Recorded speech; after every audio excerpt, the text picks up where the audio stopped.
until 1977.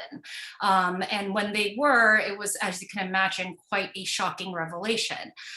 There were 7 slaves at the time, enslaved people, excuse me, at the time, who were photographed. And it is not unimportant to note that Agassiz was a huge proponent of polygenesis. And polygenesis, if you don't know, is a pseudoscientific theory that believed that human races were created separately according to their climate and their geography, and that the white Western European race was superior to all others. And so he hired this photographer to document Black slaves as evidence of their physical and mental deficiencies. And so you can see here in these images, I inserted text where it's possible. These are the images that were made.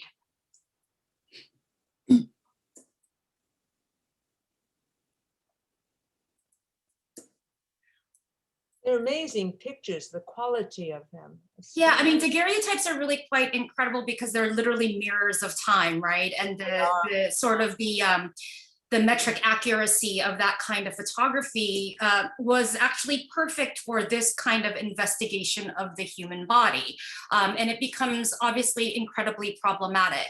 A very interesting side note to this is that in last year in 2019, one of the family members of the woman here who is depicted, her name is Delia, who is Renti's daughter, who is also photographed here. They sued for the rights to these daguerreotypes. These are held in the Harvard's library, by the way. And it went to court, and unfortunately, the US Circuit Court in Massachusetts dismissed the case, saying that the rights of these images in fact belong to the photographer, who had signed over his rights to Agassiz, and now they are the rights of Harvard University. The family has decided that they are going to pursue the case and try to restore the rights. I know that there's some photographers in the audience who are like, oh gosh, copyright law, right? But it is a really interesting thing to talk about when the subjects of these photographs have no agency. Right, and this is something that I'll be talking about a little bit more as we go on. So these were made in 1850, and in which the Black body is very much used as an object of scientific surveillance. But that isn't to say that a Black visuality didn't exist. This is probably one of the most famous cartes de visites in American history, and this is of the American abolitionist Sojourner Truth. She made this and sat very purposely for this carte de visite in order to raise money for abolition. She is also widely regarded as the first feminist in America. And of course, that history is not really recorded, but she did agitate very strongly for the women's right to vote. This image was circulated extensively as a fundraiser. And so again, it's important to note that it was not like Black people did not understand their agency and representation, right? It was just that there are institutional and systemic forces that are in play that has taught the West how to look at certain types of bodies. And this is one of the images that is made approximately during that time. This is a photograph by Alice Seeley Harris, who was a British philanthropist and documentary photographer, and she ended up in the Belgian Congo. It is arguable that the wealth of modern Belgium is largely because of the genocide and mutilation and torture of about 10 million Congolese Africans. This image is called Nasala with the remains of his daughter, and it was used for fundraising and awareness campaigns. And it depicts one of the things that the Belgians like to do if their slaves did not produce enough rubber on their plantations was to sever their children's hands and feet and present them to the workers in order to motivate them to work harder. And so this image, it sort of serves a dual purpose, right? It is to document the crime against humanity, but it is also to assert the humanity of the victims. And so here you have an image that shows really the incapacitated and disembodied Black body. And this is an image that's actually Alice Seeley Harris on top, and standing sort of at this really strange formation of young children, and she's standing on top, and this is a lot of critics talk about this as the perfect depiction of the white savior mentality that has been a huge part of Western philanthropy. The irony being the philanthropy to help the problems that they cause through colonialism, right? So it's a really bizarre circular system that is involved here. This image is interesting because the participation of the Africans stands as their testimony, although they are mute and they are not speaking. But the problem is that it is very much orchestrated by the white gaze. The captions and the descriptions were made by the various philanthropic groups that use these images for fundraising. And I think that this really raises this issue again of consent. How consensual are these interactions? And are they actually truly collaborations to tell a story about an issue?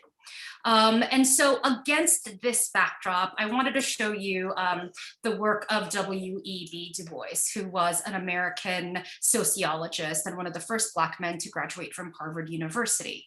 I bring up the Harvard University thing because Louis Agassiz was practicing his polygenesis theory at Harvard in 1850.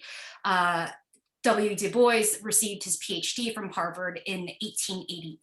So there is no way that he did not see these images throughout the course of his education. 1888, incidentally, is also the birth of Kodak. So he occupies this very, very interesting place in visual culture history because his awareness of visual culture and his awareness of the role of photography to in terms of representation is really, really quite astounding. So in Paris in 1900, there was a huge Universal Exposition, and there was an entire building that was dedicated to matters of the social economy. And they invited W.E. Du Bois to create an exhibition. And so he, with the aid of Dr. Thomas Callaway, spearheaded the planning, the collection and installation of this exhibit in Paris, which included 500 uncaptioned photographs, as well as 32 charts, such as this one, which is on the screen now, numerous maps, and a display of 200 books written by African Americans. The point of this archive, and very much so, was to create a counter archive against all of these images that were so proliferating throughout Western culture.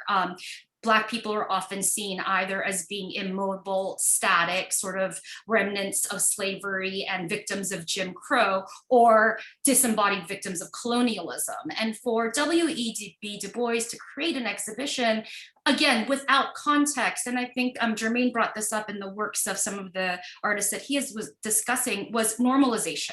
And I can't stress how important that is in terms of the inclusion to the archive. When bodies are seen in extraordinary circumstances and they're constantly viewed as spectacle, normalization becomes an incredibly political act.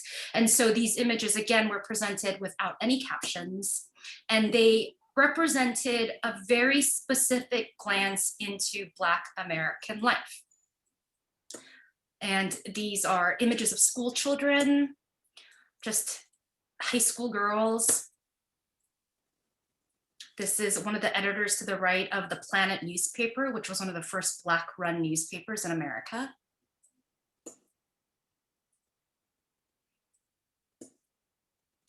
And in relation to the previous archives, like the Agassiz archive that I had shown you, these are really honorific portraits, and they're not trying to show anything other than the total normalization of the Black body within the context of the archive. And this is really quite a revolutionary act. The intervention on the archive through what is missing, I think, is really important. And Michel Foucault talks about that quite a bit in the Archaeology of Knowledge. He says that what is left out of the archive is often more important than what's included in the archive. And so I lead you to this photograph.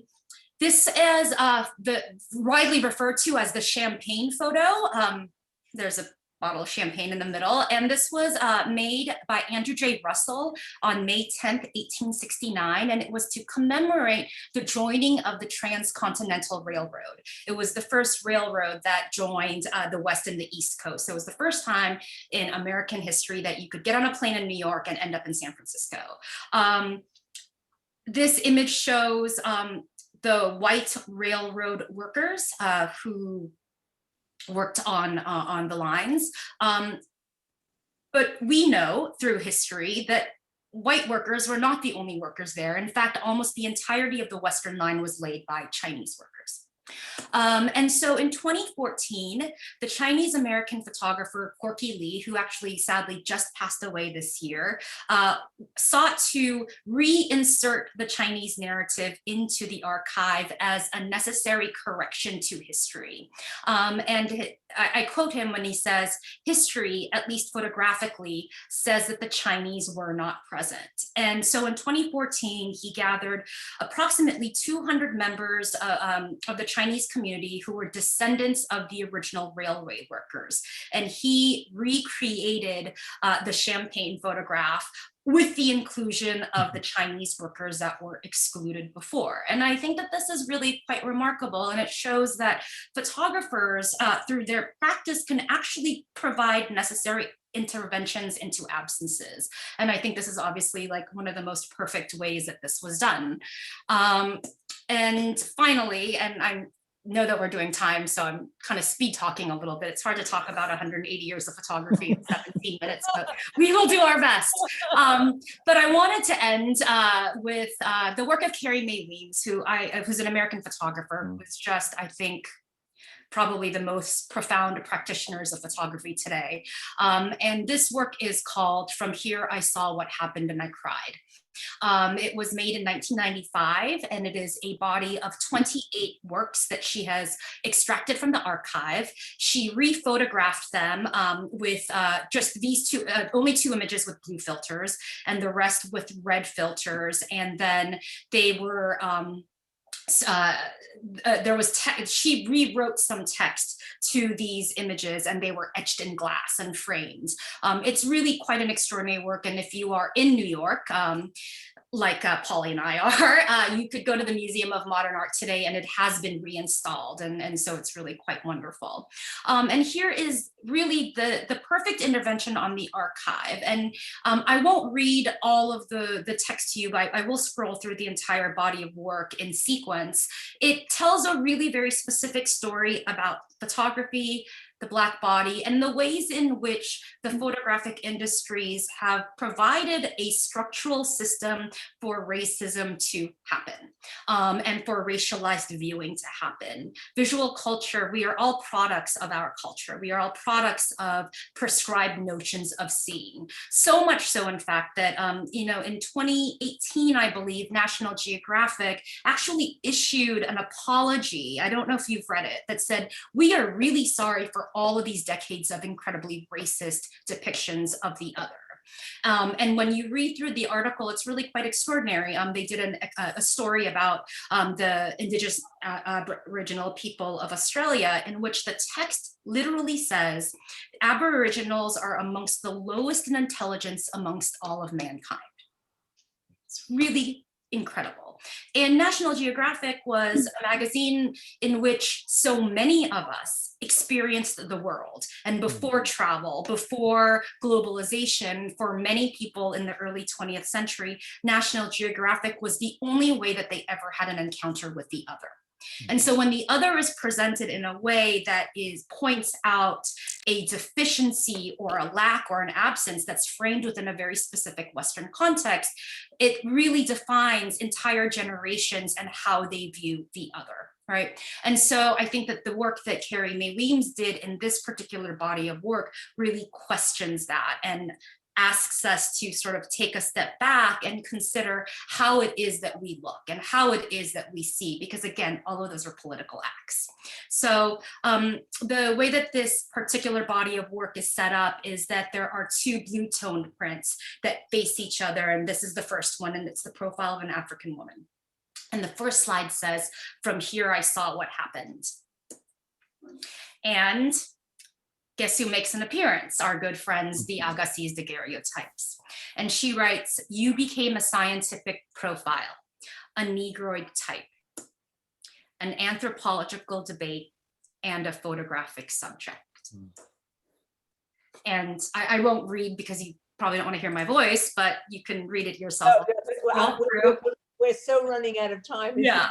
You know, I have to say, this is such a fascinating discussion, and so much more needs to be kind of fleshed out. And there have been so many questions that people have wanted to ask about the presentation. Yeah. Just haven't been able to, because this is a very meaty discussion. And I sort of knew that I'm sort of drowning, and when I got involved, this was an idea that I thought would be really interesting and dynamic. When I come to New York, I want you to take me on a tour of this exhibition. I would love to.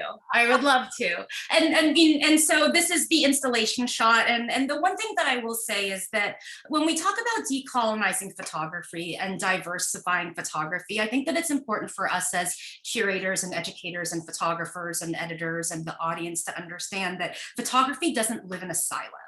Photography is a cultural product, and photography represents all the systems that are in place throughout culture, throughout politics, and in our institutions. So to decolonize and diversify photography means that we have to decolonize the archive.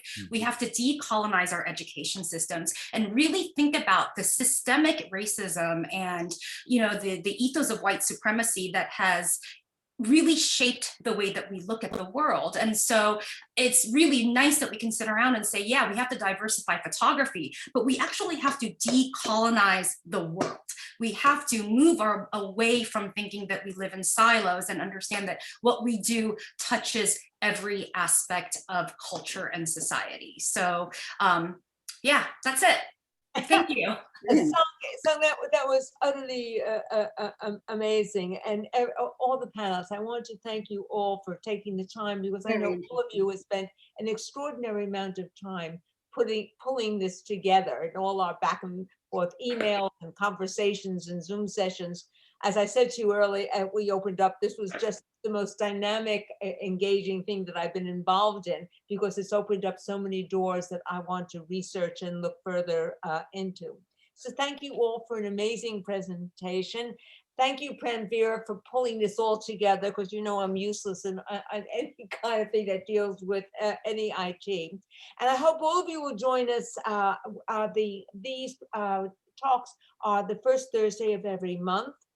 And next month in May, we're going to have the DNA of the iconic image, and we're going to have Cornell Watson, who is a North Carolina documentary photographer, Fiona Shields, who's the commissioning photo editor of the Guardian newspaper here in London, Brandy Estes, who's the head of photography at Sotheby's, and Stu Smith is a director and founder of Goss Books, who's an independent visual arts and photography publisher that makes probably the most gorgeous books you will ever want to have in your library forever. So thank you all for joining in this evening. I'm grateful for everybody that came along.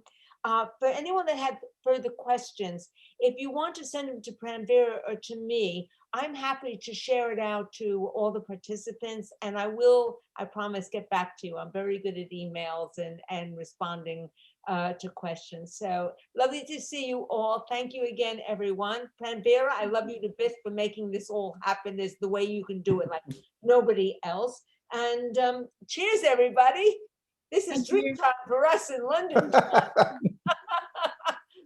A big kiss to you all. Thank you so Thank you. much. Thank you.